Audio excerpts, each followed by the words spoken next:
Hello students, नमस्कार सभी को गुड मॉर्निंग। तो आज आपका फिर से स्वागत है एक नई वीडियो में। तो आज की इस वीडियो के अंदर अपने आरएसआईटी एग्जाम से संबंधित इंपॉर्टेंट क्वेश्चंस के बारे में डिस्कस करने वाले हैं। तो इससे पहले भी अपने लगभग काफ़ी वीडियोस हैं जो कि अपलोड कर दिए हैं, तो उनमें भी काफ़ी इंपॉर्टेंट क्वेश्चंस आपको मिल जाएंगे। तो उन वीडियोज़ को भी आप देख सकते हो। तो आप हमारे चैनल पर विजिट करके आप उन वीडियोज़ को देख सकते हो, जिनमें प्रत्येक वीडियो के अंदर लगभग 35 क्वेश्चन हैं जो कि इंक्लूड किए गए हैं। और साथ ही साथ एक महामैराथन क्लास भी इस चैनल के ऊपर अपलोड की गई है, तो आप उसको भी देख सकते हो। उसमें लगभग 4.25 घंटे की महामैराथन क्लास के अंदर 350 से प्लस क्वेश्चंस हैं जो कि उस क्लास में ऐड किए गए हैं और काफ़ी इंपॉर्टेंट क्वेश्चंस है। तो अभी अपने आज की इस क्लास को शुरू करते हैं। क्लास शुरू करने से पहले सभी से रिक्वेस्ट करना चाहता हूं कि क्लास को ज़्यादा से ज़्यादा शेयर कर दीजिए और चैनल पे नए हो तो चैनल को सब्सक्राइब कर लीजिए। तो अभी अपने बढ़ते हैं अपने नेक्स्ट क्वेश्चन की ओर। तो नेक्स्ट जो अपना इंपॉर्टेंट क्वेश्चन है आज का वो है, आप अपने कार्यालय से बाहर जाते समय अपने कंप्यूटर से लॉग ऑफ क्यों कर देते हैं। यानी आप अगर अपने कार्यालय में कोई कंप्यूटर है उससे अगर कार्यालय से बाहर जाते हैं तो अपने कंप्यूटर को लॉग ऑफ क्यों कर देते हैं। तो ये अभी जो 4 अगस्त को आरएससीआईटी का एग्ज़ाम हुआ था, 4 अगस्त को आरएससीआईटी का जो एग्ज़ाम हुआ था उसमें ये क्वेश्चन पूछा गया था। यानी प्रैक्टिकली आधारित ये क्वेश्चंस यानी काफ़ी इसमें आए थे। तो इसी को अपने यानी इस आज की क्लास में ऐड किया है। तो हो सकता है आगे भी इसी तरीके के क्वेश्चंस है जो कि आ सकते हैं। तो अभी इसका आंसर आपने बताना है कि आप अपने कार्यालय से बाहर जाते समय अपने कंप्यूटर से लॉग ऑफ क्यों कर देते हैं। तो इसका राइट आंसर आपका हो जाएगा कि कोई आपकी फाइलें, पासवर्ड आदि चुरा सकता है। यानी ऑप्शन नंबर ए है वो इसका राइट आंसर हो जाएगा। यानी अपने कंप्यूटर को लॉग ऑफ क्यों करते हैं, क्योंकि अपनी फाइलें हैं, पासवर्ड आदि कोई चुरा न ले, इसीलिए अपने कंप्यूटर को लॉग ऑफ करते हैं। तो ऑप्शन नंबर ए है वो इसका राइट आंसर हो जाएगा। नेक्स्ट क्वेश्चन है, खालिस्तान शिकायत निवारण के पारदर्शी और जवाबदेह साधन प्रदान करके राज्य के निवासियों को सशक्त बनाने के लिए एक अभिनव ई गवर्नेंस परियोजना है। यानी शिकायत निवारण को पारदर्शी और जवाबदेह साधन प्रदान करके राज्य के निवासियों को सशक्त बनाने के लिए एक ई गवर्नेंस परियोजना कौन सी है। तो ये आपको जल्दी से जल्दी कमेंट करके बताना है। यानी जितने भी क्वेश्चन अपने क्लास में यानी आज डिस्कस करेंगे उन सभी का आंसर आपने जरूर से देना है। और आपने ये भी जरूर से बताना है कि आपके इस वीडियो में से कितने क्वेश्चन सही हुए हैं। तो ऑप्शन नंबर ए है वो इसका राइट आंसर हो जाएगा, राजस्थान संपर्क। यानी ऑप्शन नंबर ए है वो इसका राइट आंसर हो जाएगा, राजस्थान संपर्क शिकायत निवारण के पारदर्शी और जवाबदेह साधन प्रदान करके राज्य के निवासियों को सशक्त बनाने के लिए एक अभिनव ई गवर्नेंस परियोजना है। तो ऑप्शन नंबर ए है वो इसका राइट आंसर हो जाएगा। नेक्स्ट क्वेश्चन है, आधार के संबंध में निम्नलिखित में से कौन सा कथन सही नहीं है। आधार कार्ड के संबंध में कौन सा कथन है जो सही नहीं है। तो ये आपको बताना है, आधार कार्ड का नामांकन निःशुल्क है। बी नंबर ऑप्शन है, आधार सभी भारतीय निवासियों को जारी की जाने वाली 12 अंकों की विशिष्ट पहचान संख्या है। सी नंबर ऑप्शन है, आधार कार्ड अपडेट नहीं हो सकता। डी नंबर ऑप्शन है, भारतीय विशिष्ट पहचान प्राधिकरण आधार डेटा का रखरखाव करता है। तो इसका राइट आंसर आपका हो जाएगा, आधार कार्ड अपडेट नहीं हो सकता है, बल्कि आधार कार्ड को अपने अपडेट कर सकते हैं। तो ये जो जानकारी है वो आधार कार्ड से संबंधित गलत है, ये कथन गलत है। तो ऑप्शन नंबर सी है वो इसका राइट आंसर हो जाएगा। नेक्स्ट क्वेश्चन है, आपके फ़ोन पर खालिस्तान सेवा यह पता लगाने के लिए फ़ायदेमंद है कि आप नक्शे और नेविगेशन पर कहाँ हैं। यानी आपके फ़ोन पर कौन सी ऐसी सेवा है जो यह पता लगाने के लिए फ़ायदेमंद है कि आप नक्शे और नेविगेशन पर कहाँ हैं। तो आपका ऑप्शन नंबर ए है वाईफाई, बी नंबर ऑप्शन है ब्लूटूथ, सी नंबर ऑप्शन है जीपीएस और डी नंबर ऑप्शन है इंफ्रारेड। तो इसका जो राइट आंसर है आपका वो हो जाएगा ऑप्शन नंबर सी यानी जीपीएस। और जीपीएस की फुल फॉर्म क्या होती है, ग्लोबल पोजीशनिंग सिस्टम होती है। तो ऑप्शन नंबर सी है वो इसका राइट आंसर हो जाएगा। नेक्स्ट क्वेश्चन है, फाइलों को सीडी में कॉपी करने की प्रक्रिया को कहा जाता है। फाइलों में को यानी सीडी में कॉपी करने की जो प्रक्रिया है उसको क्या कहा जाता है। तो ये आपको बताना है, जल्दी से जल्दी कमेंट करके इसका आंसर बता दीजिए कि इसका आंसर क्या होगा।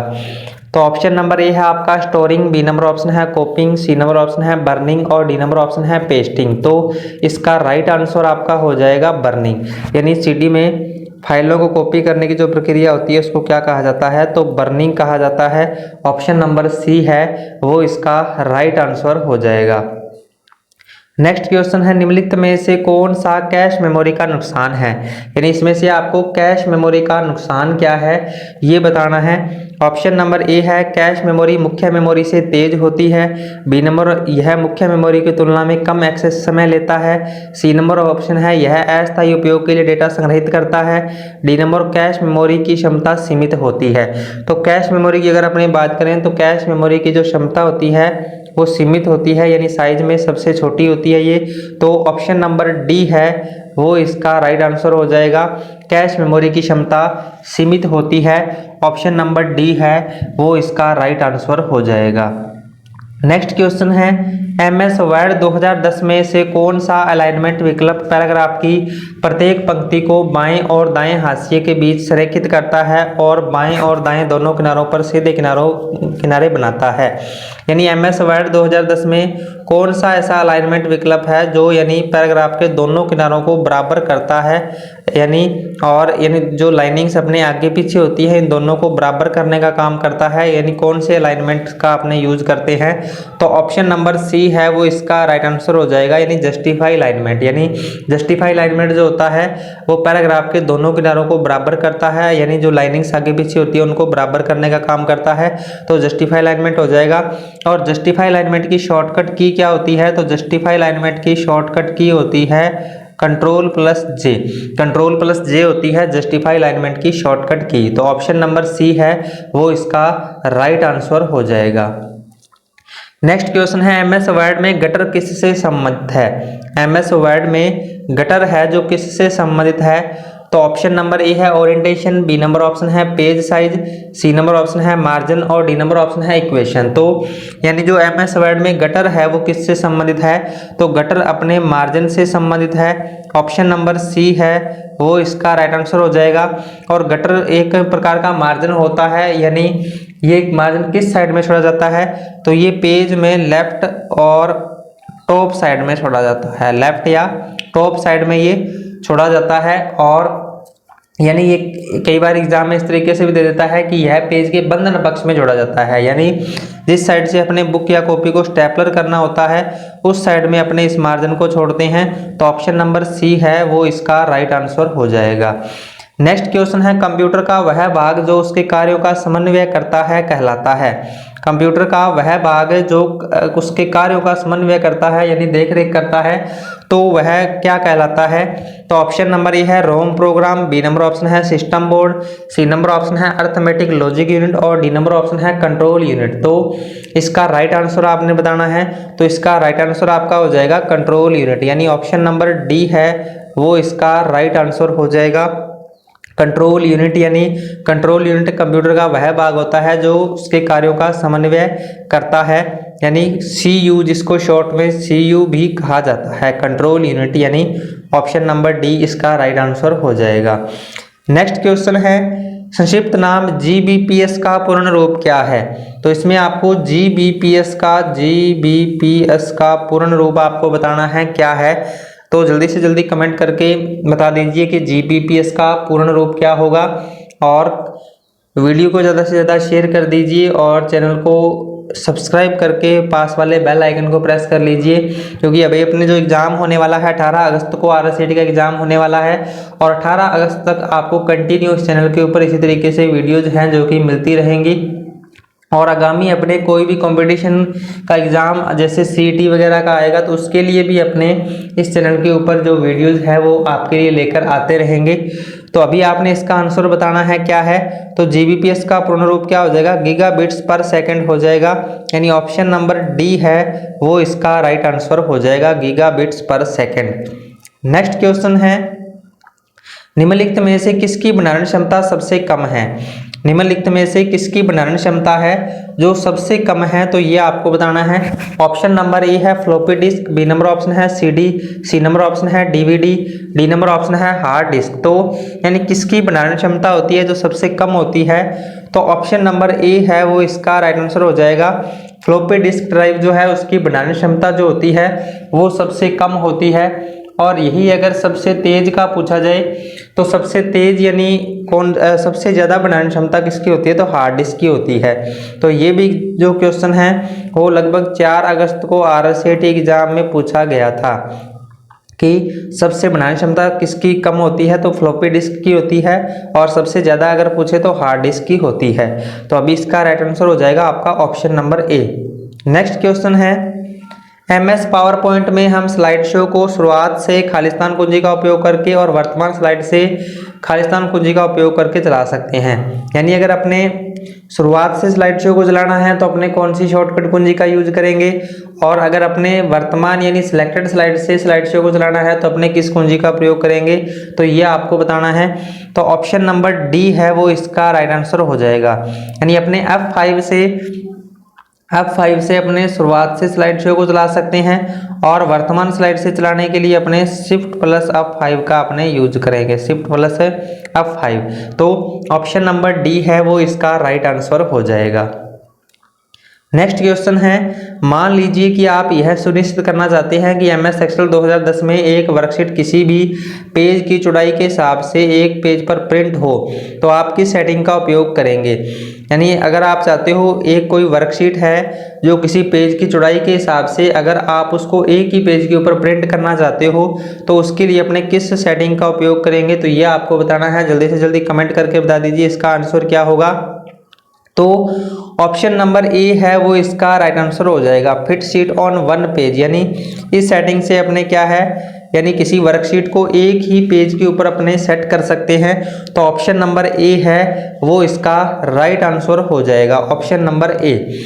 उसके बाद नेक्स्ट क्वेश्चन है, कीबोर्ड पर फंक्शन कुंजियों की कुल संख्या होती है। कीबोर्ड पर फंक्शन कुंजियों की कुल संख्या कितनी होती है, यह आपको बतानी है। 11 होती हैं, 12 होती हैं, या 13 होती है, या फिर 14 होती हैं। तो इसका आंसर जल्दी से जल्दी कमेंट करके बता दीजिए कि कीबोर्ड पर फंक्शन कुंजियों की कुल संख्या कितनी होती है। तो ऑप्शन नंबर बी है वो इसका राइट आंसर हो जाएगा। यानी कीबोर्ड पर फंक्शन कुंजियों की कुल संख्या कितनी होती है, 12 होती है। तो ऑप्शन नंबर बी है वो इसका राइट आंसर हो जाएगा। नेक्स्ट क्वेश्चन है, MS पावर पॉइंट में स्लाइडों को पुनः व्यवस्थित करने के लिए कौन सा दृश्य सबसे उपयुक्त है। MS पावर पॉइंट में स्लाइडों को पुनः व्यवस्थित करने के लिए कौन सा दृश्य सबसे उपयुक्त है। तो ऑप्शन नंबर ए है slide sorter, B number option है notes page, C number option है नॉर्मल, डी नंबर ऑप्शन है स्लाइड शो। तो इसका राइट आंसर आपका हो जाएगा ऑप्शन नंबर ए यानी slide shorter. Option number A है वो इसका राइट आंसर हो जाएगा। स्लाइड शॉर्टर व्यू में अपने स्लाइडों को पुनः व्यवस्थित कर सकते हैं। तो ऑप्शन नंबर ए है वो इसका राइट आंसर हो जाएगा। नेक्स्ट क्वेश्चन है, Amazon.com प्रदान करता है। Amazon.com है जो क्या प्रदान करता है, तो Amazon से अपने कोई भी ऑनलाइन सामान वगैरह खरीदते हैं, तो ऑनलाइन यानी सामान अपने खरीदते हैं तो उनका एक बिजनेस हो गया, और अपने यानी उनसे सामान खरीदते हैं तो अपने कस्टमर हो गया, यानी B2C हो गया। यानी व्यवसाय से ग्राहक ई-कॉमर्स वातावरण इसके अंदर होगा। तो ऑप्शन नंबर बी है वो इसका राइट आंसर हो जाएगा, व्यवसाय से ग्राहक ई-कॉमर्स वातावरण। ऑप्शन नंबर बी इसका राइट आंसर हो जाएगा। नेक्स्ट क्वेश्चन है, MS एक्सेल 2010 के चार्ट में खालिस्तान डेटा बिंदुओं का वास्तविक मूल्य होता है। MS एक्सेल 2010 के चार्ट में खालिस्तान डेटा बिंदुओं का वास्तविक मूल्य क्या होता है। तो आपका ऑप्शन नंबर ए है grid line, B number option है लीजेंड, सी नंबर ऑप्शन है डेटा लेबल, और डी नंबर ऑप्शन है URL। तो इसका राइट आंसर आपका हो जाएगा ऑप्शन नंबर सी यानी data label. Option number C है वो इसका राइट आंसर हो जाएगा, डेटा लेबल। उसके बाद नेक्स्ट क्वेश्चन है, बार कोड रीडर इसका उदाहरण है। बार कोड रीडर है वो किसका उदाहरण है, तो ये आपको बताना है। तो यानी बार कोड रीडर यानी क्या होता है, एक प्रकार का स्कैनर होता है। और स्कैनर कौन सी डिवाइस होती है, तो स्कैनर आपका इनपुट डिवाइस होती है, स्कैनर इनपुट डिवाइस होती है। तो यानी इसमें आपका जो राइट आंसर है वो हो जाएगा ऑप्शन नंबर बी यानी इनपुट डिवाइस। बार कोड के बारे में थोड़ा और डिस्कस कर लेते हैं। बार कोड क्या होता है, किसी भी प्रोडक्ट के ऊपर इस तरीके से सलाखों वाला जो कोड बना होता है उसको बोला जाता है बार कोड। यानी ये होता है बार कोड, इस तरीके से सलाखों वाला एक यानी कोड बना होता है, जिसको बार कोड बोला जाता है, और बार कोड रीडर यानी एक इनपुट डिवाइस होती है। तो ऑप्शन नंबर बी है वो इसका राइट आंसर हो जाएगा। नेक्स्ट क्वेश्चन है, माइक्रोसॉफ्ट पावर पॉइंट में चयनित स्लाइड की नकल बनाने के लिए शॉर्टकट कुंजी है। माइक्रोसॉफ्ट पावर पॉइंट में चयनित स्लाइड की नकल बनाने के लिए शॉर्टकट कुंजी क्या है? तो ऑप्शन नंबर ए है Ctrl+D, बी नंबर ऑप्शन है Ctrl+S, सी नंबर ऑप्शन है Ctrl+C और डी नंबर ऑप्शन है Ctrl+V। तो पावर पॉइंट में चयनित स्लाइड की नकल बनाने के लिए अपने कौन सी शॉर्टकट कुंजी का उपयोग करेंगे? तो ऑप्शन नंबर ए है वो इसका राइट आंसर हो जाएगा Ctrl+D, यानी Ctrl+D यानी अपने चयनित स्लाइड की नकल बनाने की शॉर्टकट कुंजी है। तो ऑप्शन नंबर ए है वो इसका राइट आंसर हो जाएगा। नेक्स्ट क्वेश्चन है, माइक्रोसॉफ्ट एक्सेल में सक्रिय सेल के पूरे स्तंभ को चयन करने के लिए कौन सी शॉर्टकट कुंजी है? यानी अगर आपने चयन किए गए पूरे यानी कॉलम को अगर एक साथ सेलेक्ट करना है तो अपने किसका यूज करेंगे? स्तंभ यानी क्या होता है? स्तंभ यानी अपना कॉलम होता है जो कि इस तरीके से होते हैं, और रो यानी इस तरीके से होती हैं। तो इसमें अगर आपने पूरे एक कॉलम को सिलेक्ट करना है तो अपने कैसे करेंगे? तो उसके लिए अपने ऑप्शन नंबर ए यानी Ctrl+S से पूरे कॉलम को अपने एक साथ सेलेक्ट कर सकते हैं। तो ऑप्शन नंबर ए है वो इसका राइट आंसर हो जाएगा। नेक्स्ट क्वेश्चन है, माइक्रोसॉफ्ट एक्सेल में सेव एज संवाद बॉक्स खोलने के लिए कौन सी शॉर्टकट कुंजी है? माइक्रोसॉफ्ट एक्सेल में सेव एज संवाद बॉक्स खोलने की शॉर्टकट कुंजी कौन सी है? तो ये जल्दी से जल्दी कमेंट करके बता दीजिए और वीडियो को ज़्यादा से ज़्यादा शेयर कर दीजिए। तो अभी इसका आंसर आपका हो जाएगा ऑप्शन नंबर सी यानी Ctrl+Shift+S, यानी ऑप्शन नंबर सी है वो इसका राइट आंसर हो जाएगा। यानी Ctrl+Shift+S यानी माइक्रोसॉफ्ट एक्सेल में सेव एज यानी संवाद बॉक्स खोलने की शॉर्टकट की होती है। तो ऑप्शन नंबर सी इसका राइट आंसर हो जाएगा। नेक्स्ट क्वेश्चन है, माइक्रोसॉफ्ट वर्ड 2010 दस्तावेज के लिए डिफ़ॉल्ट फाइल एक्सटेंशन क्या है? माइक्रोसॉफ्ट वर्ड 2010 दस्तावेज के लिए डिफ़ॉल्ट फाइल एक्सटेंशन क्या है? तो ये आपको बताना है .docx है, बी नंबर ऑप्शन .txt है, सी नंबर ऑप्शन है .doc है और .word है। तो इसका राइट आंसर आपने बताना है। तो एक्सटेंशन के बारे में मैं आपको बता देता हूँ कि अगर आपसे MS वर्ड यानी 2003 से पहले का अगर पूछे, 2003 या उससे पहले के किसी भी वर्जन का एक्सटेंशन नेम पूछे तो क्या होता है? .doc होता है। और यही अगर आपसे 2007 से लेकर 2019 तक का पूछे, 2007 से लेकर 2019 तक का पूछे तो क्या होता है? .docx होता है। यानी 2003 से पहले का क्या होता है? .doc होता है और 2007 से लेकर 2019 तक का क्या होता है? .docx होता है। तो इसका राइट आंसर आपका हो जाएगा ऑप्शन नंबर ए, क्योंकि इसमें 2010 का पूछा गया है तो ये इस कैटेगरी के अंदर आएगा, तो .docx हो जाएगा। नेक्स्ट क्वेश्चन है, एक्सेल 2010 में दो डेटा सेट के बीच संबंध दिखाने के लिए कौन सा चार्ट प्रकार सबसे उपयुक्त है? यानी एक्सेल 2010 में दो डेटा सेट के बीच संबंध दिखाने के लिए कौन से चार्ट प्रकार सबसे उपयुक्त है? तो ये आपको बताना है। तो ऑप्शन नंबर बी है वो इसका राइट आंसर हो जाएगा, यानी बार चार्ट। बार चार्ट यानी दो डेटा सेट के बीच में यानी संबंध दिखाने के लिए यानी यूज किया जाता है। तो ऑप्शन नंबर बी है वो इसका राइट आंसर हो जाएगा। नेक्स्ट क्वेश्चन है, एक्सेल 2010 एक बड़े वर्कशीट को स्क्रॉल करते समय शीर्ष पंक्ति और बाईं स्तंभ को दृश्यमान रखने के लिए आप कैसे फ्रिज पेन्स का उपयोग कर सकते हैं? यानी अगर आप MS एक्सेल 2010 का यूज कर रहे हैं और इसमें से अगर आप यानी फर्स्ट कॉलम और फर्स्ट रो को अगर आपने यानी फ्रीज करना है, यानी ताकि वो शीट को जब स्क्रॉल किया जाए तो वो स्क्रॉल न हो, तो उसके लिए अपने कैसे उसका यूज कर सकते हैं, एक फ्रीज पेन्स कमांड का कैसे अपने यूज कर सकते हैं, तो ये आपको बताना है। तो ऑप्शन नंबर ए है वो इसका राइट आंसर हो जाएगा। पंक्ति और स्तंभ का चयन कीजिए और फिर व्यू टैब के तहत फ्रिज पेन्स पर क्लिक कीजिए। तो ऑप्शन नंबर ए है वो इसका राइट आंसर हो जाएगा। फ्रिज पेन्स कमांड का यूज क्या होता है? यानी ये फर्स्ट कॉलम और रो को फ्रिज कर देता है ताकि जब शीट को स्क्रॉल किया जाए तो वो साथ में स्क्रॉल न हो। उसके बाद नेक्स्ट क्वेश्चन है, पावर पॉइंट 2010 में आपको अपना प्रस्तुति ऑनलाइन प्रसारित करने और दूसरों के साथ एक लिंक साझा करने की अनुमति देने वाली कौन सी सुविधा है। यानी अगर पावर पॉइंट 2010 में आपको अपनी स्लाइड ऑनलाइन प्रसारित करनी है और दूसरों के साथ एक लिंक साझा करना है तो अपने किस ऑप्शन का यूज करेंगे, तो यह आपको बताना है। तो ऑप्शन नंबर बी है वो इसका राइट आंसर हो जाएगा, ब्रॉडकास्ट स्लाइड शो। यानी ऑप्शन नंबर बी है वो इसका राइट आंसर हो जाएगा। नेक्स्ट क्वेश्चन है, पावर पॉइंट 2010 रिबन में स्लाइड जोड़ने, हटाने और स्वरूपित करने के लिए आदेश देने वाला कौन सा टैब है। पावर पॉइंट 2010 रिबन में स्लाइड जोड़ने, हटाने और स्वरूपित करने के लिए आदेश देने वाला कौन सा टैब है, तो ये आपको बताना है।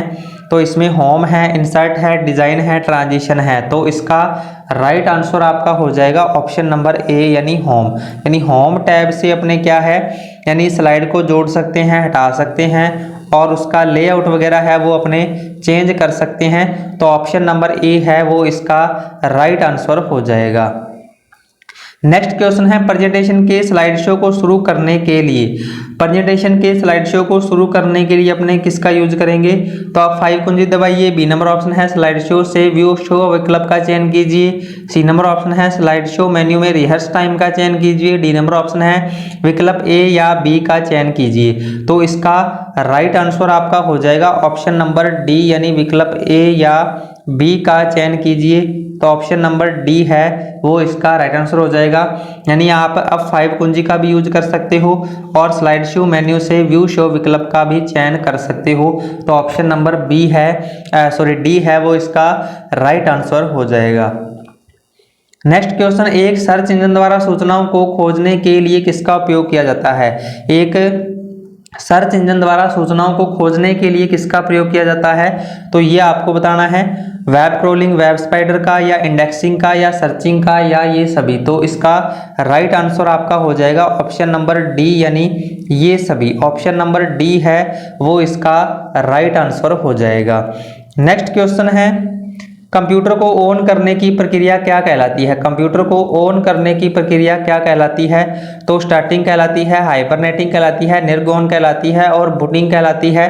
तो इसका राइट आंसर आपका हो जाएगा ऑप्शन नंबर डी यानी बूटिंग। यानी बूटिंग कहलाती है कंप्यूटर को ऑन करने की प्रक्रिया। और बूटिंग की अगर अपने बात करें, बूटिंग की अगर अपने बात करें तो बूटिंग 2 प्रकार की होती है। बूटिंग 2 प्रकार की होती है, एक तो होती है कोल्ड बूटिंग और एक होती है वार्म बूटिंग। कोल्ड बूटिंग का मतलब क्या होता है, कोल्ड बूटिंग का मतलब होता है कंप्यूटर को स्टार्ट करना और वार्म बूटिंग का मतलब होता है कंप्यूटर को रीस्टार्ट करना। तो इससे संबंधित भी कोई क्वेश्चन है जो कि एग्जाम में दे सकता है। बूटिंग 2 प्रकार की होती है, कोल्ड बूटिंग होती है और वार्म बूटिंग होती है। कोल्ड बूटिंग का मतलब क्या होता है, कंप्यूटर को स्टार्ट करना, और वार्म बूटिंग का मतलब क्या होता है, कंप्यूटर को रीस्टार्ट करना होता है। तो अभी इसका राइट आंसर आपका हो जाएगा, कंप्यूटर को ऑन करने की प्रक्रिया बूटिंग कहलाती है। ऑप्शन नंबर डी इसका राइट आंसर हो जाएगा। नेक्स्ट क्वेश्चन है, निम्नलिखित में से कौन सा एक इनपुट डिवाइस का उदाहरण है। यानी कौन सा एक इनपुट डिवाइस का उदाहरण है, तो ये आपको बताना है। स्कैनर है, प्रोजेक्टर है, स्पीकर है और प्रिंटर है। तो इनपुट डिवाइस का उदाहरण इसमें से कौन सा है, तो ऑप्शन नंबर ए है वो इसका राइट आंसर हो जाएगा, यानी स्कैनर। यानी इनपुट डिवाइस का उदाहरण कौन सा है, तो स्कैनर होता है। तो ऑप्शन नंबर ए इसका राइट आंसर हो जाएगा।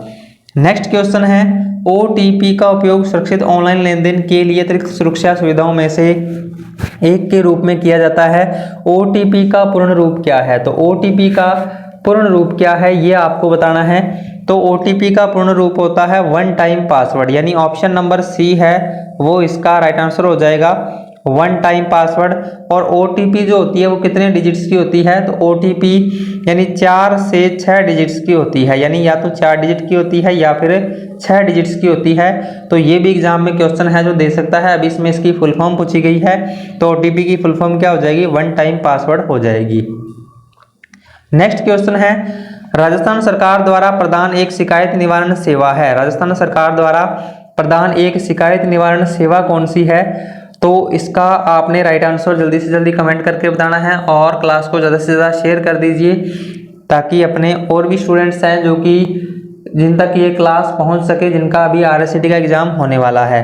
तो ऑप्शन नंबर ए है वो इसका राइट आंसर हो जाएगा, राजस्थान संपर्क। ऑप्शन नंबर ए है वो इसका राइट आंसर हो जाएगा। राजस्थान सरकार द्वारा प्रदान एक शिकायत निवारण सेवा कौन सी है, तो राजस्थान संपर्क है। ऑप्शन नंबर ए इसका राइट आंसर हो जाएगा। नेक्स्ट क्वेश्चन है, इनमें से कौन सा एसएसओ सिंगल साइन ऑन का वैध उद्देश्य नहीं है, यानी इनमें से कौन सा सिंगल साइन ऑन एसएसओ यानी सिंगल साइन ऑन एसएसओ की फुल फॉर्म होती है। तो कई बार ये भी एग्जाम में पूछ लेता है। तो एसएसओ यानी सिंगल साइन ऑन का वैध उद्देश्य नहीं है, ये आपको बताना है। तो इसमें ऑप्शन नंबर एक आप दिया हुआ है, एक व्यक्ति एक पहचान प्रत्येक राज्य निवासी के लिए सभी मैप किए गए डेटा सेट और दस्तावेजों के साथ। बी नंबर ऑप्शन है सेवा वितरण के लिए दस्तावेजों को शपथ पत्रों की आवश्यकता नहीं होती। सी नंबर ऑप्शन है राज्य सरकार के विभागों की विभिन्न डिजिटल सेवाओं तक पहुंचने के लिए single window interface. D number option है विभिन्न कंप्यूटर सिस्टम में मेलवेयर फैलाने के लिए। तो एसएसओ का उद्देश्य कौन सा नहीं है, तो ऑप्शन नंबर डी है वो इसका राइट आंसर हो जाएगा, विभिन्न कंप्यूटर सिस्टमों में मेलवेयर फैलाने के लिए। तो ऑप्शन नंबर डी है वो इसका राइट आंसर हो जाएगा।